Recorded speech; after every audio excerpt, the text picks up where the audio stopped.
কিছু ফসল বা সবজি সাধারণত বাণিজ্যিকভাবে চাষ করা হয়ে থাকে না। তারপর বাণিজ্যিকভাবে চাষ করলে সেটি দেখে সত্যি আমরা খুব বেশি অবাক হই। দেখেন, মেটে আলু বা মাছরাঙা আলু চাষ করা হয়েছে মাচা বা টাল নির্মাণ করে, এবং প্রতিটি আলুর গাছ লাগানো হয়েছে 6 ইঞ্চি দূরত্ব করে। এবং এই থেকে ভালো পরিমাণ অর্থ কিন্তু এই জমির কৃষক আয় করতে পারবে।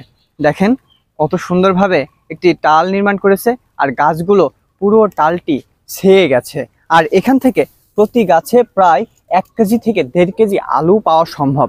প্রতি কেজি আলু বাজারে বিক্রয় হবে প্রায় 70 থেকে 80 টাকা দরে। বাজার ভালো হলে সেটি 100 টাকার বেশিও বিক্রয় হয়। মেটে আলু আপনার হৃদরোগের জন্য কিন্তু ভালো ভূমিকা রাখে। এছাড়া হজম শক্তি বৃদ্ধির জন্য মেটে আলু খাবেন। মেটে আলুতে উচ্চ ফাইবার থাকে। আমি সত্যি খুব অবাক হয়েছি আমাদের ঝিনাইদহের কৃষকের এই আধুনিক চিন্তাভাবনা দেখে, যে মেটে আলু আজকাল টালে বা মাচায় আবাদ করা হচ্ছে।